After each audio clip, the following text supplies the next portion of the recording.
Bonjour, merci d'écouter ce podcast. Nous sommes l'église évangélique baptiste La Bonne Nouvelle située à Dijon, au 8B rue Jules Viol. Nous serions heureux de vous y rencontrer un jour et nous vous souhaitons une bonne écoute. Ça va ? Je ne suis pas en grande forme, je vous le dis d'emblée. Je suis un peu déçu de pas mal de choses ces derniers temps, mais je veux revenir toujours à l'origine de ma foi, à l'origine de ce qui est pour nous, chacun d'entre nous, le plus important. Il y a des choses dans la vie que l'on sait et que l'on applique. Il y a des choses que l'on sait et que l'on n'applique pas. Il y a des choses que l'on ne sait pas et que l'on n'applique pas, forcément. Et il y a parfois des choses que l'on ne connaît pas et pourtant qu'on applique. J'ai déjà remarqué que ce qui peut irriter un ado, c'est de lui répéter quelque chose qu'il connaît déjà. Il prend cela comme un manque de confiance. J'ai aussi entendu des gens parler de moralisation lorsqu'on leur rappelle quelque chose de connu mais qu'ils ne pratiquent pas. On parle d'éducation lorsque l'on ne connaît pas et qu'il faut mettre en pratique. Et on parle de dons de ceux qui, sans savoir, mettent en pratique. L'apôtre Pierre, dans cette étude qu'on continue, considère que son rôle en tant qu'apôtre, et puisqu'il est à la fin de sa vie, il doit avoir 70 ans, il sait qu'il va mourir. Jésus lui avait prédit de toute façon qu'il mourrait. Il est à Rome. On a une attestation dans un autre manuscrit comme quoi Pierre était bien à Rome à ce moment-là et qu'il avait une condamnation qui était dessus. L'apôtre Pierre considère que son rôle en tant qu'apôtre est celui de rappeler sans cesse les mêmes choses. La même chose. Pourquoi ? Parce que sa lettre, elle est dans cette deuxième épître de Pierre, elle est face à des faux docteurs qui dénigrent l'enseignement que les apôtres ont apporté. Les apôtres, c'est eux qui ont été choisis par Dieu pour annoncer le message de l'Évangile. Il n'y a pas d'autre message en dehors de eux. C'est eux la fondation. D'ailleurs, si vous lisez l'Apocalypse, le nom des apôtres se trouve sur les 4 façades de la Nouvelle Jérusalem. C'est eux qui sont les prophètes, les nouveaux prophètes, les prophètes qui, dans l'Ancien Testament, parlaient au nom de Dieu, les apôtres parlent au nom de Dieu. Pourquoi ? Parce qu'à ces moments-là, il y a des faux enseignements, des faux enseignants qui prêchent une pseudo-connaissance qui serait supérieure aux autres, une espèce de révélation suprême et qui amènerait quelque chose, un plus dans une vie, une étape au-dessus, une supériorité. C'est bien, les gens cherchent souvent ça, à avoir une vie plus excellente, une plus grande qualité de vie, mais Pierre va leur rappeler, dans les premiers versets qu'on a lus, qu'en Christ, on a déjà tout, il ne nous manque rien. La connaissance véritable, il va dire l'apôtre Pierre, la connaissance véritable et la communion intime avec le Seigneur, elle porte des fruits, et ces fruits, c'est des fruits éthiques dans une vie. Éthique, ça veut dire une façon de vivre selon Dieu. Et c'est la marque de la marche avec Dieu, c'est une marque. Le péché pratiqué par les faux docteurs de mensonges montre que leur foi en fait est stérile. Ils ont une connaissance mais pas de pratique. Et en fait, ils ont une fausse connaissance et une fausse pratique même. Si Jésus est Seigneur, l'attitude de tout chrétien, l'attitude normale de tout chrétien, c'est de vouloir vivre la vie de Christ. C'est d'assimiler et développer les qualités de Christ par un maître qui exige d'ajouter à l'enseignement un style de vie. On ne peut pas parler avec notre bouche et parler une autre manière avec notre corps, notre vie qui va avec. Le but que Pierre va continuer à répondre et à taper sur le clou, le but du chrétien, c'est de faire un effort constant dans sa vie, ne jamais arrêter. Toujours continuer, persévérer. On a chanté pour un papier de l'administration française, on pourrait presque dire que pour le chrétien, il doit persévérer, non pas pour gagner le salut, mais il doit persévérer parce qu'il a le salut et parce que Dieu l'a choisi. Je vous ai expliqué, c'est toute cette dualité entre être appelé par Dieu, choisi par Dieu, mais la preuve de mon appel, de mon élection, c'est ma persévérance. C'est parce que je veux marcher avec Dieu. Et donc Pierre va continuer dans le chapitre qu'on va continuer, le chapitre 1, versets 12 à 21. Mais je vais prier avant ça parce que c'est encore une fois quelque chose de très important qui va nous être révélé. Une fondation absolue qui est connue normalement, mais une fondation absolue qui fait toute la différence pour les évangéliques. Seigneur, merci pour ta grâce, oui. Merci pour ta parole. Merci pour ton amour. Merci Seigneur parce que nous savons que tu es un Dieu bon. que tu es un Dieu, Seigneur, qui connaît exactement ce que nous sommes. Tu sais que nous sommes faits de peu de choses, nous sommes faits d'argile. Tu sais, Seigneur, que bien souvent notre esprit est bien disposé, mais que notre chair est faible. Tu sais bien des choses, Seigneur, à notre sujet. Mais je sais, et c'est ce qui m'a tourné vers toi, Seigneur, que tu détestes l'hypocrisie. Et bien souvent, Seigneur, je dois reconnaître que j'ai vécu ma vie, Seigneur, dans des parties où j'ai été hypocrite, où j'ai fait semblant, Seigneur, parce que je ne voulais pas décevoir les gens autour, mais en réalité, c'était toi que je décevais. Alors, Seigneur, je te prie de toujours me reprendre dans ces moments-là. Quitte à tout perdre, je préfère te garder, Seigneur. Je te prie que ta parole continue à faire cette œuvre parce qu'elle est parole, elle est ta parole, elle est toi. Et je te remercie, Seigneur, que 2000 ans après ta venue sur terre, Seigneur, tu m'aies permis de te connaître, le Dieu vivant et vrai. Et je te remercie que tu l'aies fait pour mes frères et sœurs aussi ici, et que tu continueras à le faire, Seigneur, pour d'autres. Merci pour ton amour et ta grâce. Merci pour ta justice et ta vérité. Au nom de Jésus-Christ. Amen. Pierre va continuer et il va dire ceci. Voilà pourquoi, verset 12, je vais toujours vous rappeler ces choses, bien que vous le sachiez et que vous soyez affermis dans la vérité présente. Donc vous voyez, il commence en disant, je vais quand même vous répéter, même si je sais que vous le savez, je vais vous le répéter. Parce que j'estime juste aussi longtemps que je suis dans cette tente, il parle de son corps, de vous tenir en éveil par mes rappels, car je sais, comme notre Seigneur Jésus-Christ me l'a fait connaître, que mon départ de cette tente est imminent. Mais j'aurai soin qu'après mon départ, vous puissiez en toute occasion vous en souvenir. Pour Pierre, c'est super important ce qu'il est en train de dire.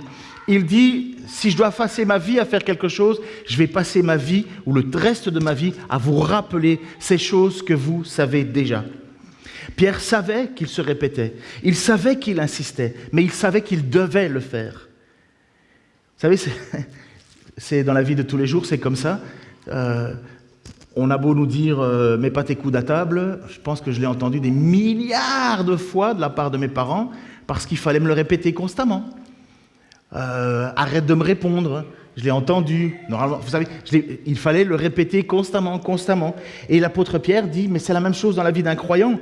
Il faut répéter constamment la base. Il faut persévérer dans cet enseignement. Pourquoi ? Parce qu'il ne faut pas se laisser embobiner par des spiritualités débridées. Il rappelle que nous avons à œuvrer dans notre vie chrétienne. Et comme on l'a étudié la semaine passée, il va mettre l'accent sur 7 points importants. Et honnêtement, si nous grandissons pas dans ces points-là, nous pouvons sérieusement nous poser la question de notre salut. Il va dire, faites tous vos efforts pour joindre à votre foi, et il va préciser que la foi, elle est donnée par Dieu, et à la vertu, la connaissance. La vertu, la connaissance, on a expliqué tout ça la semaine passée. À la connaissance, la maîtrise de soi. À la maîtrise de soi, la persévérance. À la persévérance, la piété. À la piété, la fraternité. À la fraternité, l'amour. Vous pourrez aller réécouter sur Internet ou sur notre site, sur YouTube ou sur notre site Internet l'explication de tout ça. Et on est en droit, honnêtement, quand Pierre écrit tout ça, on est en droit de se poser une question assez particulière, toute simple. Mais t'es qui, toi, pour me dire tout ça ? Mais t'es qui, toi ? Pourquoi est-ce que je devrais te croire ? Pourquoi je devrais croire que c'est toi que je dois écouter ? Puisque quand il écrit une lettre, il écrit à des gens qui n'ont jamais vu Pierre, finalement. Et pourquoi est-ce qu'il aurait une autorité particulière à dire ces choses-là ? Parce qu'il dit des choses qui sont quand même assez fortes.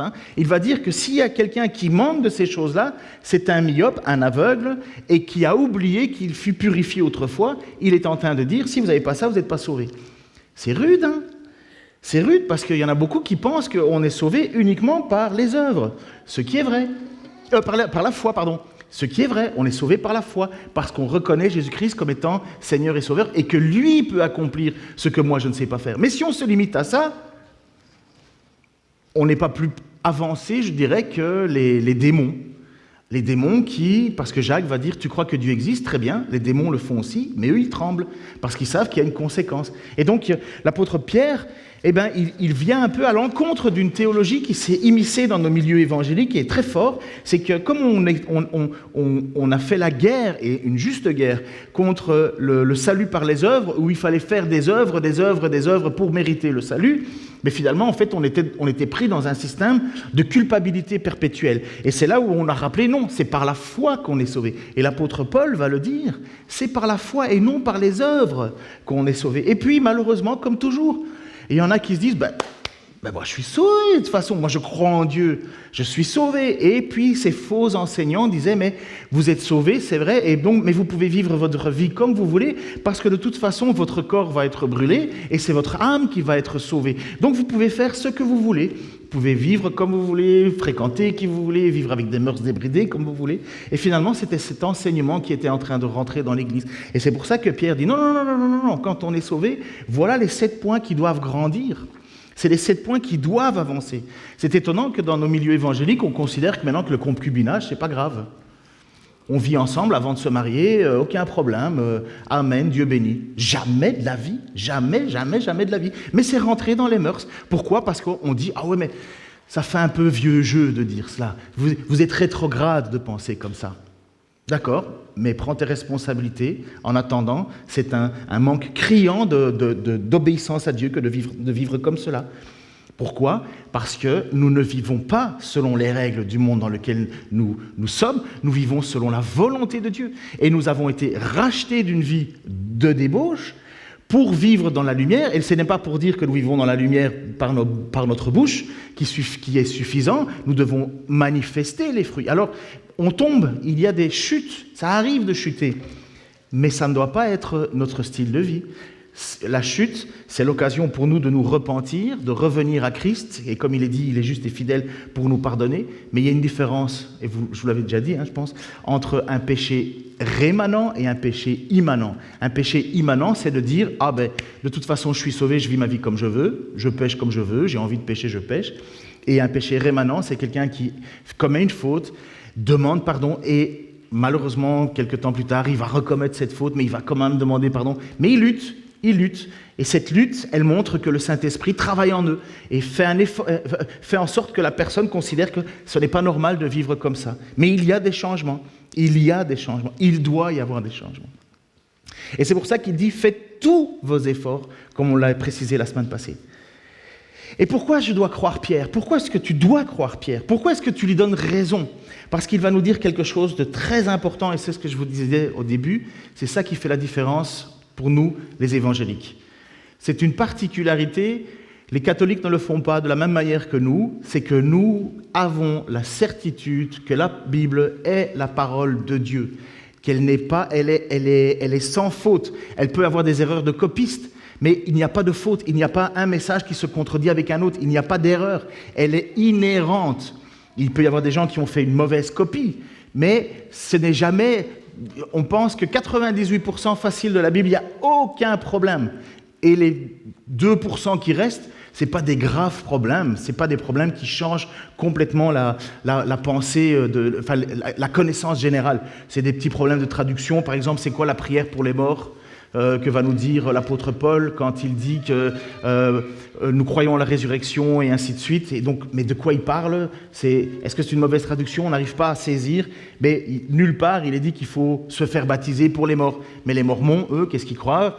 Ils prennent ce texte qui est vraiment un texte difficile à comprendre et ils disent que si, il faut se faire baptiser pour les morts. Et c'est pour ça que c'est des champions de la généalogie, les Mormons, parce qu'ils se font baptiser pour grand-père Albert, grand-maman, Louis VII, parce qu'ils sont convaincus qu'en se faisant baptiser pour les morts, eux, ils sont sauvés. C'est absolument pas l'évangile, mais ils considèrent qu'ils basent leur doctrine sur un verset qui est absolument pas compréhensible. C'est comme ça. Mais Pierre rappelle ce point-là, ce n'est pas en effet en suivant des fables habilement conçues que nous avons fait connaître la puissance et l'avènement de notre Seigneur Jésus-Christ, mais parce que nous avons vu sa majesté de nos propres yeux. Ça, c'est magnifique. Cet auteur, il écrit cela, mais il a encore de son vivant beaucoup de gens qui étaient présents, témoins, lorsqu'il écrit cette lettre.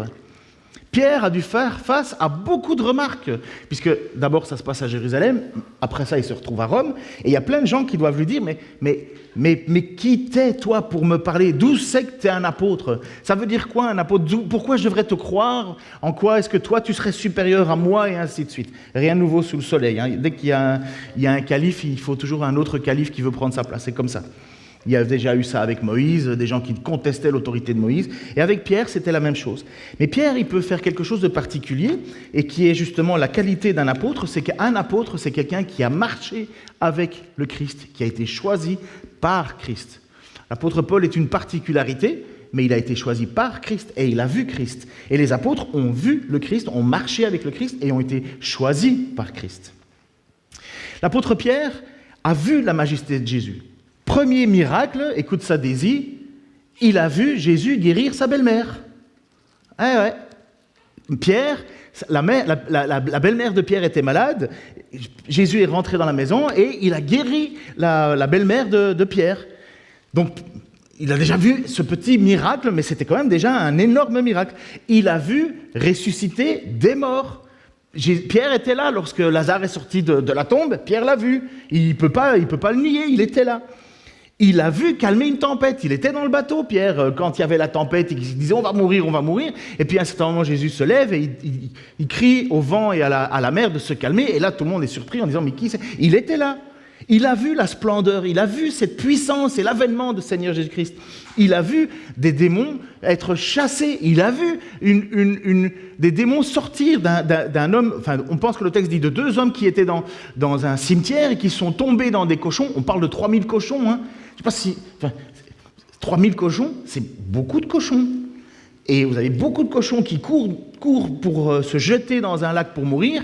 Ce n'est pas un événement que vous oubliez. C'est quelque chose qui vous marque. Vous êtes là, on dit « Waouh !»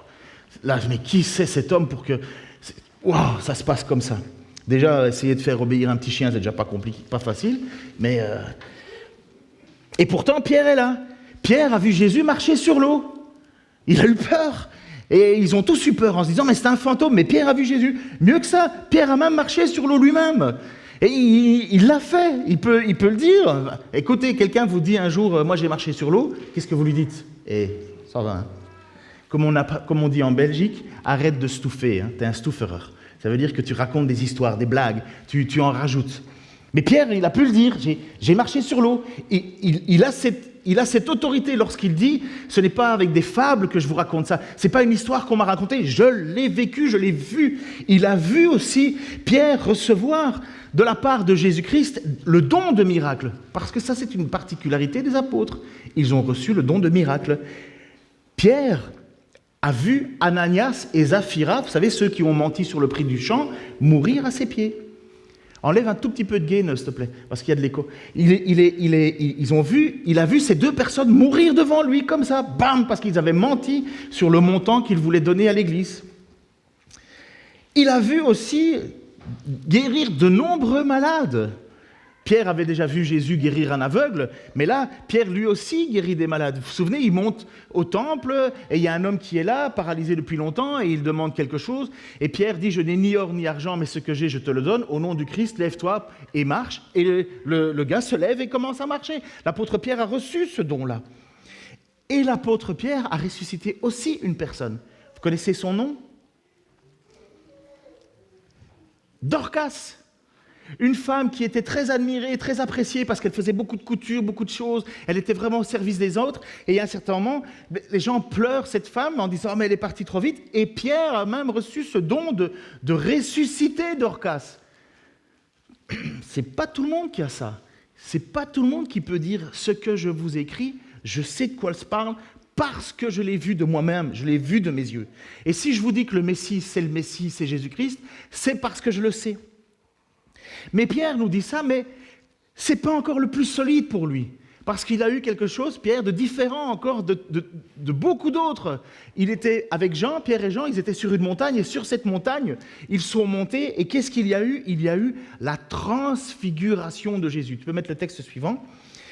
Car il a reçu honneur et gloire de Dieu le Père, quand la gloire pleine de majesté lui fait entendre cette voix, celui-ci est mon fils bien-aimé, objet de mon affection. Nous avons entendu cette voix venant du ciel lorsque nous étions avec lui sur la sainte montagne. Ce moment-là est un moment unique. Pourquoi ? Il y a Moïse qui est présent. Moïse est mort depuis longtemps. Hein. Moïse est là. Ça veut dire qu'on est bien vivant après la mort quand on appartient à Christ. Il y a Élie qui est là. Élie, ce n'est pas un petit bonhomme. Hein. Élie, c'est le plus grand de tous les prophètes. Et si vous savez, Élie est encore attendu par le peuple juif parce que comme Élie est monté au ciel sans mourir, les Juifs, lorsqu'ils font des repas, il y a une place vide pour Élie parce qu'ils attendent, ils pensent qu'Élie va revenir. Ils se posaient même la question si Jean-Baptiste n'était pas Élie. Et Jésus a dit, si, Élie, c'était Jean-Baptiste. Mais vous voyez, Élie, c'est un monstre dans la culture juive. Moïse, c'est un monstre dans la culture juive. Et ces deux personnages représentent deux choses importantes. Moïse, c'est la loi, et Élie, c'est les prophètes. Et les apôtres Jean et Pierre sont là, et qu'est-ce qu'ils voient ? Ils voient Jésus qui discute avec la loi et avec les prophètes. Il est vivant. Alors déjà ça, on se dit c'est pas mal. En plus, il est en avance de 2000 ans sur son temps. Il a des vêtements lavés avec Dash qui lave plus blanc que... Ah bah ouais. Et c'est ce que le texte dit. La transfiguration, il est tellement en lumière. Alors déjà ça, c'est super impressionnant. Déjà, vous savez, un lapin, un appel de phare la nuit, il ne bouge plus, là, un lapin. Vous, une voiture qui vous fonce dessus avec des grands phares, vous êtes quand même un peu pris. Mais là, à mon avis, lui, il devait perdre complètement le sens parce que c'est Jésus qui brille avec Élie et Moïse. Mais plus que ça, il n'y a pas de système de sono à l'époque, enfin pas connu, mais tu as une voix du ciel qui fait dire « Voici, celui-ci est mon fils bien-aimé, objet de mon affection ». En d'autres termes, Dieu dit « Prends-le au sérieux ». Bon, dans mon couple, si un jour une voix se fait entendre et qu'une voix dit Ken est mon enfant bien-aimé, écoute-le. Ma femme serait obligée de dire ce mot extraordinaire que tout homme dans sa vie rêve d'entendre, sans discussion. Tu as raison, chérie. Sans discussion, c'est pas vrai ? Sans discussion, tu as raison, chérie. Eh bien, là, Pierre, il est là, et d'un coup, une voix, la voix du ciel, la voix de Dieu, dit clairement, c'est lui que vous devez écouter, c'est lui que j'ai choisi. Alors, à votre avis, est-ce que ça suffirait pour Pierre de dire, voilà, ce que je suis en train de vous raconter, ce n'est pas des histoires habilement fabriquées, ce que je vous dis, c'est que je le sais que c'est vrai, et je sais que Jésus-Christ est le Messie, que c'est lui qu'il faut écouter, parce que, suprême des suprêmes, j'ai entendu Dieu le dire. Bon, moi je trouve que ça met quand même une sérieuse autorité. N'oublions pas que Pierre, son but, c'est que nous comprenions que nous ne pouvons pas faire l'économie de persévérance et d'efforts de changement dans notre vie, sinon nous ne sommes pas sauvés. Pourquoi est-ce que tu peux me dire que si je ne fais pas ça, je ne suis pas sauvé ? Parce que Pierre va dire, moi je sais ce que je parle, je sais de quoi je parle. J'ai été enseigné par le Christ, j'ai vu le Christ, j'étais avec le Christ. Je sais ce qu'il a dit et je sais ce qu'il dira encore, je sais ce qu'il va faire encore. Et ce qui est étonnant, et j'espère que vous allez comprendre ce que Pierre va dire, et qui est pour nous, pour moi, une réponse à cette situation de Thomas. Vous connaissez Thomas ? Thomas aurait dû être le nom de mon petit-fils, mais dans sa grâce suprême, Michael a choisi Ézéchiel, mais moi j'étais en train de pousser en disant « Alors comment il va Thomas ? Il naît quand Thomas ?» Je faisais un petit peu mon lobbying là. Mais ils ont tenu bon. Ce sera le prochain. Et donc, pourquoi j'étais où ? Hein ? Thomas, voilà. Merci, chérie. Ah, voilà. Donc, Thomas, à un certain moment, il va avoir ce doute envers Jésus-Christ. Les apôtres ont vu Jésus ressuscité. Bon, c'est pas tous les jours qu'il y a quelqu'un qui est ressuscité. Mais il entend que Jésus est ressuscité, mais lui, comme il ne l'a pas vu, il ne le croit pas. Il dit, moi, si je ne mets pas ma main dans ses trous, dans son côté, moi, je ne le crois pas. Jésus, 8 jours après, apparaît. On va changer les images, je vais prendre il va dire ceci. 8 jours après, le disciple de Jésus était de nouveau dans la maison et Thomas avec eux. Jésus vint, les portes étant fermées, et debout au milieu d'eux, il leur dit « Que la paix soit avec vous ». Puis il dit à Thomas, avance ici ton doigt, regarde mes mains, avance aussi ta main et mets-la dans mon côté. Ne sois pas incrédule, ça veut dire arrête de ne pas croire, mais crois. Thomas lui répondit, mon Seigneur et mon Dieu.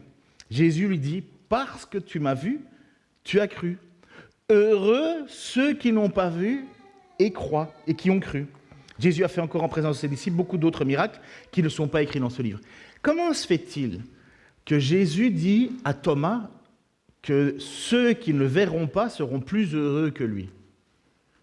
Moi, honnêtement, ça me pose un problème parce que dans ma vie de tous les jours, il y a des moments où je doute, où je suis un peu abattu, cassé, et je dis dans mes prières, Seigneur, montre-moi quelque chose, montre-moi un petit miracle, quelque chose qui me redonne un peu d'espoir, de boost, qui prouve que je ne suis pas débile, que je ne suis pas fou, que j'ai pas...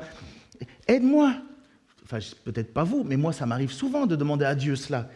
Mais Jésus dit à Thomas, toi, tu crois parce que tu as vu, mais si tu ne me vois pas, si tu ne m'avais pas vu et que tu avais cru, tu serais encore plus heureux.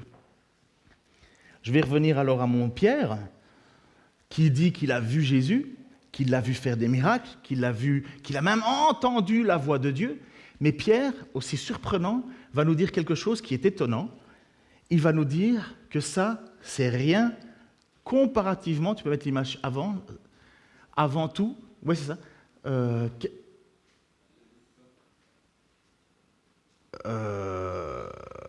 non, c'est juste avant.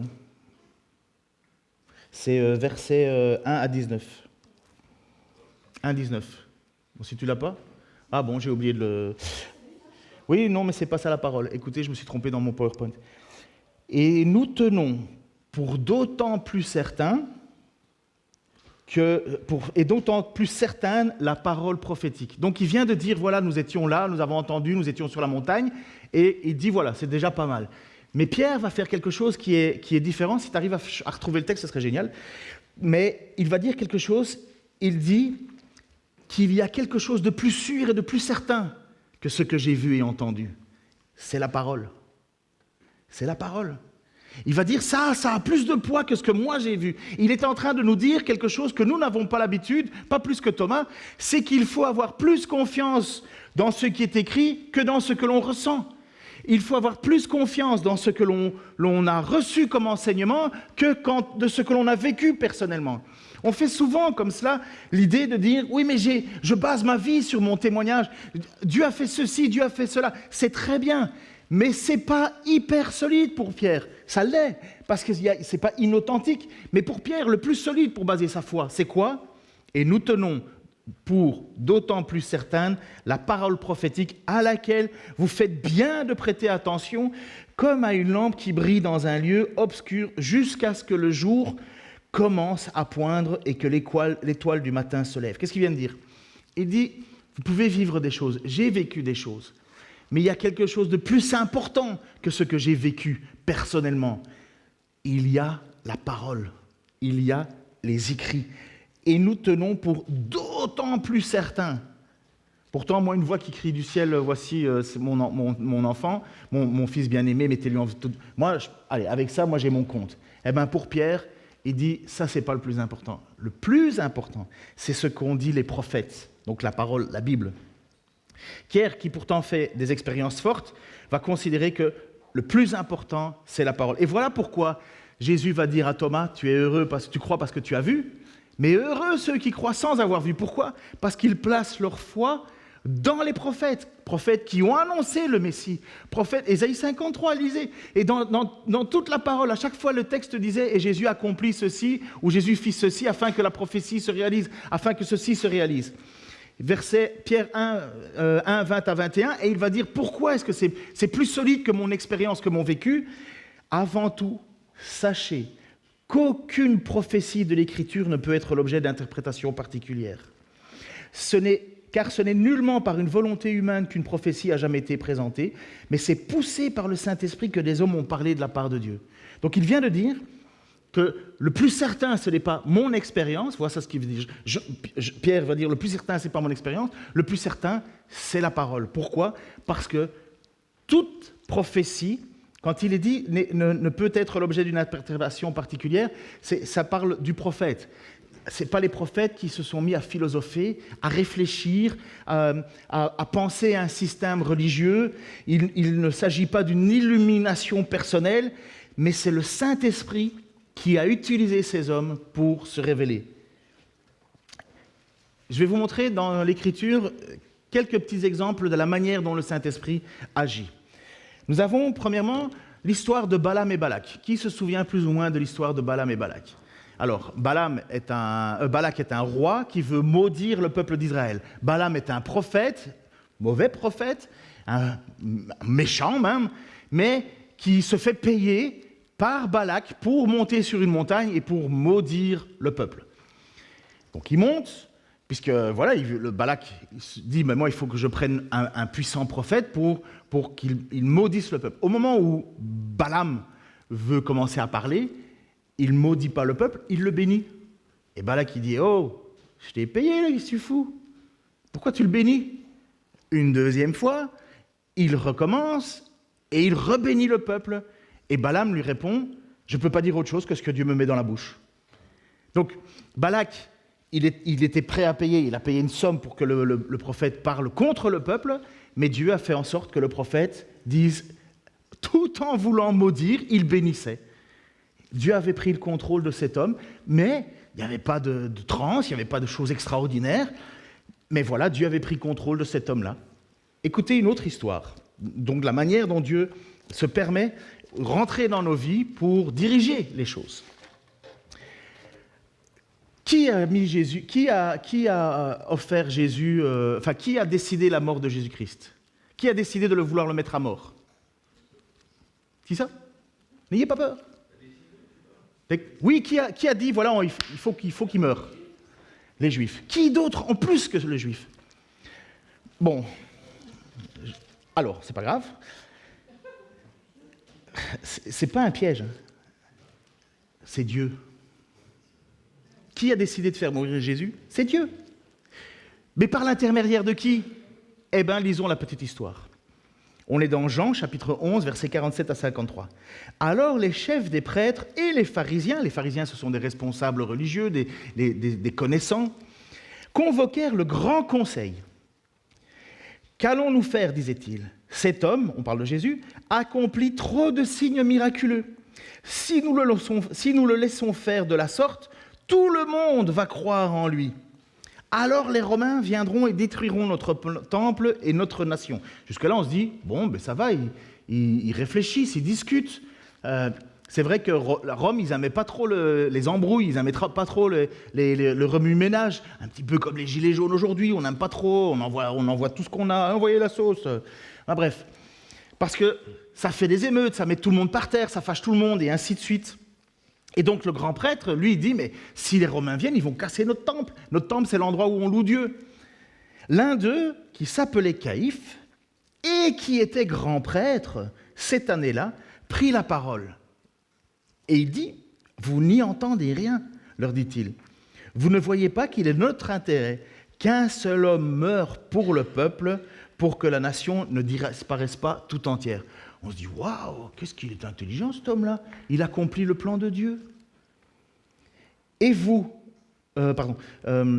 or, ce qu'il disait ne venait pas de lui, mais il était grand prêtre cette année-là, et c'est en cette qualité qu'il déclara, sous l'inspiration de Dieu, qu'il fallait que Jésus meure pour son peuple. Et ce n'était pas seulement pour son peuple qu'il devait mourir, c'était aussi pour rassembler tous les enfants de Dieu dispersés à travers leur monde et les réunir en un seul peuple. C'est ce jour-là que les Juifs prirent la décision de faire mourir Jésus. À votre avis, dans la petite réunion, est-ce qu'il y a quelqu'un qui est en train de regarder Caïphe en disant « Oula, Dieu est en train de t'inspirer, toi ?» Non, il parle normalement. Il est dans une discussion. Et il dit une chose qui semble, à leurs yeux, fou, puisqu'ils ont quand même commis un acte fou. Ils ont jugé Jésus sans procès, accusé à tort, fait venir des faux témoignages. Mais lui, il dit, il est quand même il est quand même bien qu'un homme meure pour Israël. Et c'est plus que ça, c'est qu'un homme meurt pour rassembler tous les enfants de Dieu. Tous ceux qui croient en Dieu, placent leur espérance en Dieu, vont par la mort de Jésus-Christ, trouver le moyen de salut. il est en train de dire une chose incroyable et il ne le sait même pas, il ne se rend même pas compte que c'est Dieu qui a pris la direction de sa vie, de ses paroles en ce moment. C'est sous l'esprit, mais comme il était grand prêtre, c'est sous l'inspiration de Dieu qu'il le déclara. Voilà comment Dieu utilise les prophètes la plupart du temps. Ils ne sont pas forcément en extase, comme ça, en disant ah, on va danser, on va chanter, puis on va écrire. Non, c'est une vie qui semble tout à fait normale, mais Dieu, dans sa puissance, prend contrôle et il dit et il fait dire ce qu'il veut, comme il le veut, parce que Dieu est Dieu. Et Caïphe est loin d'être l'ami de Dieu. Ce n'est pas un homme qui irait vers Dieu, vraiment, c'est un faux. Même Jésus va leur dire, vous avez comme père Satan. Mais Dieu a pris contrôle. Dieu fait parler qui il veut, comme il veut. Voilà ce qu'est l'inspiration. Voilà pourquoi Pierre peut dire, vous pouvez avoir confiance dans l'Écriture parce que c'est Dieu qui est à l'arrière. Il n'y a pas un seul prophète qui a parlé de sa propre volonté. Ce n'est pas qu'ils ont inventé habilement des histoires. C'est Dieu qui a voulu communiquer quelque chose. Oui, j'ai vécu des expériences en tant que Pierre, mais c'est bien plus solide la parole que vous avez, la parole que Dieu a laissée. Quand Jésus s'est retrouvé avec l'apôtre Pierre, Pierre a fait une déclaration que personne n'avait dit avant lui. Ça se trouve dans Matthieu 16, 13, 17. Jésus se rendit dans la région de Césarée de Philippe et il interrogea ses disciples. Que disent les gens au sujet du Fils de l'homme? Donc à mon sujet. Qui est-il d'après eux? Et ils répondirent, pour les uns, c'est Jean-Baptiste. Donc certains pensent que toi, Jésus, tu es Jean-Baptiste. Pour d'autres, on pense que tu es Élie. Et pour d'autres encore, Jérémie ou un autre prophète. Et vous, leur demanda-t-il, donc Jésus. Et il demande ça à ses apôtres. Qui dites-vous que je suis? Simon-Pierre lui répondit, tu es le Messie, le Fils du Dieu vivant. C'est pas une petite révélation, là, c'est pouf. Le Messie, ça fait longtemps que le peuple attend. Hein. Et qu'est-ce que dit Jésus? Tu es heureux, Simon, fils de Jonas, car ce n'est pas de toi-même que tu as trouvé cela, mais c'est mon Père céleste qui te l'a révélé. Vous oubliez, juste après, Pierre va faire une grande bêtise, hein, quand Jésus va dire « Moi, je vais aller à Jérusalem et je vais faire mourir. » Et il dit « Non, certainement pas. » Et Jésus va lui dire « Arrière de moi, Satan. » Et bien voilà, encore une façon dont on voit que Dieu intervient et fait dire à des personnes des choses qui nous dépassent. Mais Dieu a pris contrôle, Dieu a suscité. Ce n'est pas contre la volonté de cet homme, ce n'est pas contre la volonté de Caïphe, ce n'est pas contre la volonté de Pierre, ce n'est pas... Mais c'est dans une suite presque logique. Dieu a utilisé ces hommes-là et a parlé. C'est pourquoi Timothée va être encouragé par l'apôtre Paul lorsqu'il va lui dire ceci. Toi, donc 2 Timothée 3, 14, 16, toi, reste attaché à ce que tu as appris et qui est l'objet de ta foi. Tu sais de qui tu l'as appris. Depuis ton enfance, tu connais les Écritures sacrées. Ils peuvent te donner la sagesse en vue du salut par la foi en Jésus-Christ. Et il va dire ceci, toute écriture est inspirée de Dieu et utile pour enseigner, pour convaincre, pour redresser, pour éduquer dans la justice, afin que l'homme de Dieu soit adapté et préparé à toute œuvre bonne. Pourquoi est-ce qu'il lui dit toute écriture est inspirée de Dieu? Parce que Dieu a utilisé des auteurs qui ont décidé, poussés par Dieu, à écrire des choses. Ils écrivaient en étant conscients, ils n'étaient pas dans une transe, ils n'étaient pas en train de... Ils écrivaient, mais Dieu était là. C'est comme si Dieu utilisait la plume, mais la personne n'en était même pas consciente, mais c'est Dieu qui parlait. Et c'est pourquoi Paul dit à Timothée, tu sais, tout ce que tu as appris par ton père, ta mère, enfin plutôt par ta mère et ta grand-mère, c'est les Écritures de Dieu. C'est Dieu qui a parlé.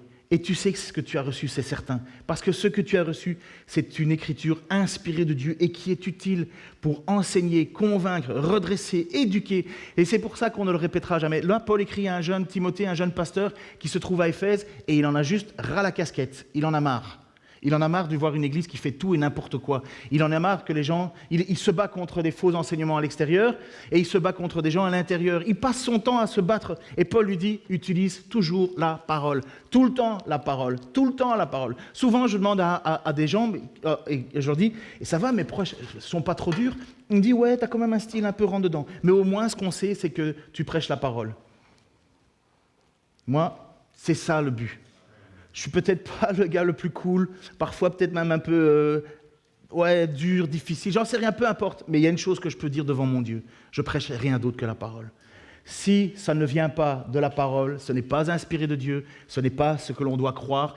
Et si Paul va dire à un certain moment, attention de vous détourner d'un autre évangile, vous aurez cru en vain. On peut vivre une église, on peut chanter des chants à la gloire de Dieu, mais Paul va dire, faites attention si ce que vous êtes en train de croire est véritablement l'évangile, parce que vous auriez pu faire tout ça en vain pour rien. Et c'est pour ça qu'on fait des études bibliques. C'est pour ça qu'il va y avoir ce cours qui va être donné en septembre sur Actes 17, 11. Les Juifs de Bérée qui vérifiaient que si tout ce qu'on leur enseignait était inscrit dans la parole. Parce que nous sommes minés dans le monde évangélique, minés par des gens qui parlent et qui ont le micro, les caméras, tout, mais ils ne savent pas de quoi ils parlent. Je les vois rarement citer l'Écriture. Je les entends parler de leurs expériences, de sagesse, mais de sagesse qui n'est pas forcément tout le temps mauvaise, loin de là, mais je ne les vois pas prêcher la parole. Je ne les vois pas revenir à la source avec l'autorité qu'il y a. Beaucoup disent vouloir entendre Dieu. Et John Piper, c'est un prédicateur américain très connu, on a pas mal de livres de lui ici. Beaucoup de gens disent qu'ils veulent entendre Dieu leur parler. Eh bien, John Piper, il dit simplement, ouvre ta Bible et lis à haute voix. Tu vas entendre Dieu te parler. Et puis il y a un autre point que j'ai entendu récemment dans une prédication sur ce sujet-là, par un pasteur, et ça m'a vraiment touché, même remis un peu en question, pas mal même. Et il disait dans sa prière, c'était à la fin de sa prédication, très bonne prédication, vous pouvez l'écouter, Église Connexion, Jason Procopio, sur 2 Pierre 1, 12, 21, exactement ce qu'on prêche. Il prêche beaucoup mieux que moi, honnêtement c'est vraiment un don à l'Église. Mais dans cette prière, ce pasteur demandait pardon à Dieu, parce qu'il dit, comme la Bible est la parole de Dieu, je regrette de ne pas l'écouter suffisamment. Je regrette de la déposer sur mon étagère. Je regrette de ne la lire que quand j'en ai besoin. Je regrette de la dédaigner en faveur d'autre chose. Et il disait, pardonne-nous Seigneur de ne pas prendre ta parole au sérieux. Parce que pour l'apôtre Pierre, il y a l'expérience, des expériences qu'on ne pourra jamais vivre, mais le plus certain pour Pierre, c'est la parole des prophètes.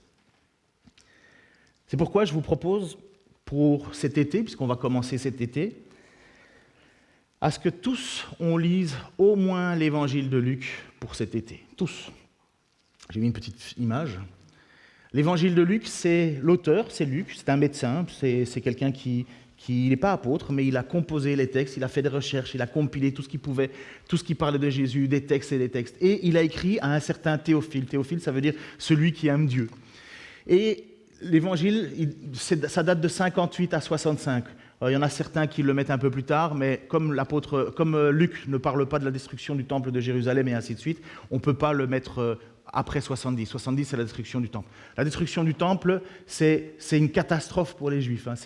C'est la fin de sacrifices portés à Dieu pour le demande des pardons. Donc c'est vraiment un événement, c'est cataclysmique.